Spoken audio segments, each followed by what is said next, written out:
கடலூர் மாவட்டம் வேப்பூர் அருகே விஜயகாந்த் ரசிகரின் அபூர்வ சம்பவம் இது.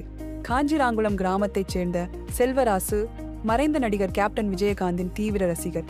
தனது இதயத்தில் இடம் பிடித்த விஜயகாந்தை என்றும் நினைவில் நிறுத்திக் கொள்ள புதியதாக கட்டிய வீட்டின் கதவுகள், ஜன்னல்கள் என எங்கும் பல அடி உயரத்தில் கேப்டன் உருவப்படங்களை அழகாக பொறித்து வைத்து அனைவரையும் ஆச்சரியத்தில் ஆழ்த்தியுள்ளார்.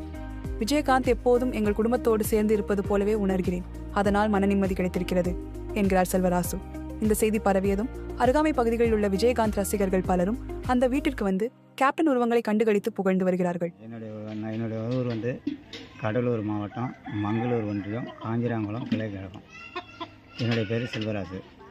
நான் வந்து கேப்டனுடைய தீவிர ரசிகன். எனக்கு சின்ன வயசுலேருந்தே 5வது 3வது படிக்கிறதுலேருந்தே டிவியில் படம் வந்துச்சுன்னா நம்ம பேப்பர் போய் வள்ளி விசுருவோம். எங்களுக்கு அவ்வளோ ஒரு வைராக்கியம், ஒரு வீரம். அவர் படத்தை பார்த்தாலே எனக்கு இன்னும் 2 வீரம் அதிகமாகும். நான் தீவிர ரசிகன். இன்றைக்கும் சரி தான், விஜயகாந்த் படம்னால் எந்த வேலையானாலும் போட்டு முதல்ல கிளம்பிட்டுருவேன். எனக்கு அவருடைய படம் பிடிக்கும். 2வது அவருடைய செயல், மக்களுக்கு நல்லது செய்யணுங்கிற ஒரு எண்ணம் வச்சுருக்கீங்களா, அதுலேருந்து எனக்கு இன்னும் தீவிரமாகி போச்சு. அவருடைய எண்ணம் எனக்கு வந்து இன்னும் தீவிரமாகி போச்சு. சரி, அவரை போல் நாம்பளும் 10 பேர் உதவி செய்யணும், நம்மளால் முடிஞ்சதை பண்ணுங்கிற ஒரு ஆசை எனக்கு இருந்துச்சு. அந்த வெறித்தனம் தான் நான் இன்றைக்கும் வருஷத்துக்கு 3 தடவை எங்கள் கிராமத்தில் நாங்கள் பொதுமக்களுக்கு அன்னதானம் வழங்குகிறோம், ஆசிரமத்துக்கு அன்னதானம் போடுறோம், முடியாதவர்களுக்கு எங்களால் முடிந்த உதவியை செய்கிறோம்.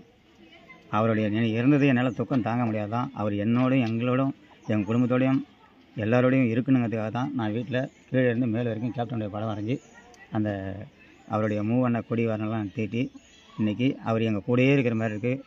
தூங்கும்போது கூட ரொம்ப சந்தோஷமாக தூங்குறேன். எங்கள் கூட இருக்கிறதுனால அவர் எங்கேயும் போகலை. எங்களோட இல்லத்திலும் இருக்கார், மக்கள் மனதிலும் இருக்கார், எங்கள் குடும்பத்தில் உள்ள அனைவருடைய மனதிலும் இருக்கார். அவர் நினைவு என்றைக்கும் மாறாதுங்கிறதுக்காக நாங்களோட ஒரு சிறப்பத்தை வச்சுருக்கோம். எங்களுடைய மெயின் டோர்லேயும் கேப்டன் படம் போட்டு வச்சுருக்கோம். எல்லா ஊர்லேயும் வந்து பார்க்குறாங்க. எல்லோரும் சூப்பர், அருமையாக இருக்குது, நல்லா செஞ்சுருக்கிற, கேப்டன் இந்த அளவுக்குலாம் நீ பயன்படுத்தியே. சில பேர் கேட்குறாங்க, நீ கேப்டன் இந்த அளவுக்கு நேசிக்கிற, கேப்டன் உனக்கு என்ன கொடுத்தானுங்களே. கேப்டன் எனக்கு என்ன கொடுத்தாங்க, நான் கேப்டனுக்கு என்ன செய்திருக்கிறேன்னு தான் நான் இப்போ நினைக்கிறேன். ஏன்னா அந்தளவுக்கு அவர் செய்த தொண்டு என் மனசில் பாதிச்சிருக்கு. அவர் போல் நானும் செய்யணுங்கிற வைராக்கியத்தில் தான் நான் இதை செஞ்சுருக்கேன். என்றைக்கும் இப்போ கேப்டன் வாழ்க, கேப்டன் வாழ்க. நன்றி, வணக்கம்.